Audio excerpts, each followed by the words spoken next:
ya no te veré con tu viejo corazón, desaparecerá toda una tradición. Bueno, me acabo de encontrar con la sorpresa en estas cientos de miles de libros, con un libro abierto, una carátula abierta, que es Amalia, que es el nombre de mi nieta.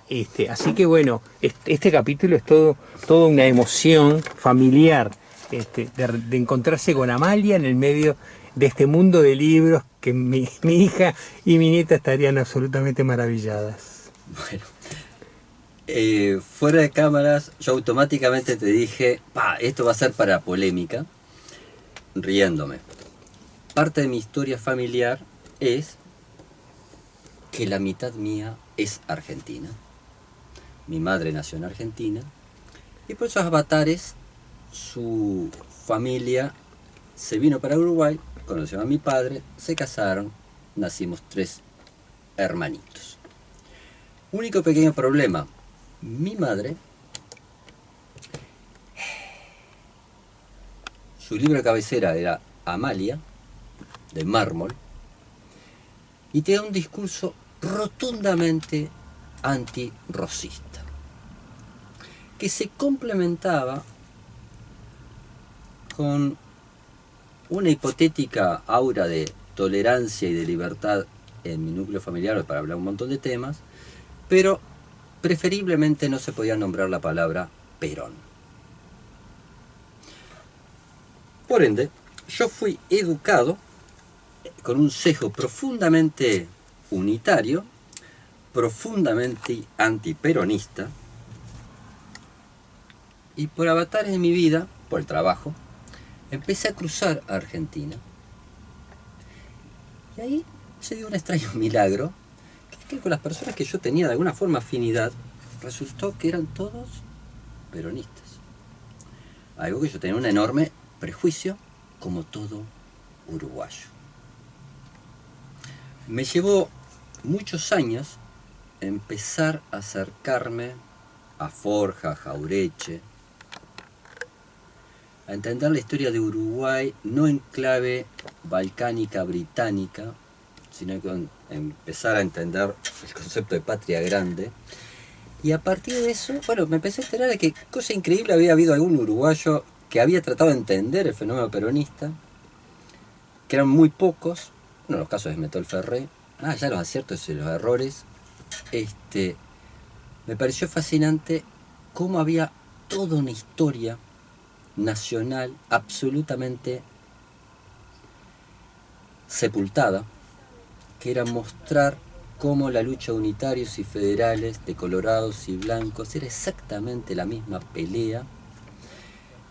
¿Por qué la vuelta obligado, que nunca te la cuentan en ningún libro de historia uruguayo, era absolutamente clave para entender el tema de la hidrovía, el tema de por qué a los británicos les servía que estuviese el estado de Montevideo, sin un territorio, sin una frontera, porque a ellos lo único que les interesaba era el puerto? ¿Por qué era tan importante que los uruguayos fuéramos educados en el odio y desprecio hacia nuestra patria original? ¿Por qué cuando La Valleja, que en realidad había sido financiado por Rosas y por Trapani para liberarnos de los portugueses y de los brasileños, cuando llega dice orientales argentinos? Y en los libros de historia uruguaya dice orientales, orientales, punto y coma, argentinos, lo cual es obviamente un delirio. Y era que a nosotros se nos negaba sistemáticamente el entender de que nosotros obviamente somos argentinos. Y que por supuesto que Artigas es un caudillo federal de las provincias que sueñan con salir de la hegemonía británica, que sueñan con salir de la hegemonía del alto patriciado, tanto de Buenos Aires como de Montevideo. Yo allá delante tengo el escudo artiguista que se cuelga en el Cabildo, en esa época de analfabetos, y que muestra que con libertad no ofendo ni temo, pero que las armas de los indígenas y de los europeos están en paridad, están en igualdad, y el escudo está coronado con plumas, y que eso fue una afrenta total para el patriciado montevideano. Y era la forma que los artiguistas, esos gauchos federales desarrapados, habían logrado encontrar para decirle a la gente que había reforma agraria, que había tierras para el que las quisiera trabajar y que demostrase que realmente las quería trabajar. No creían en los vagos, obviamente, creían en el trabajo como elemento de liberación y de construcción de una sociedad mejor, pero mucho más importante que todo eso era: no te pregunto si sos negro, no te pregunto si sos indio, no te pregunto si sos criollo, no te pregunto si sos irlandés. Eran unos tipos que tenían totalmente claro una expresión muy mágica que tiene Vasconcelos, uno de los mexicanos detrás del proyecto de la UNAM, de la primera etapa de la Revolución Mexicana, que hablaba de la raza cósmica. Cuando vos escuchás desde Sarmiento hasta Milei, hay un enorme odio y desprecio al cabecita negra, al gaucho, al negro, al pobre, pues estamos hablando siempre de lo mismo. Habíamos estado charlando que obviamente el COVID, la crisis del 2001, multiplicaron la exclusión.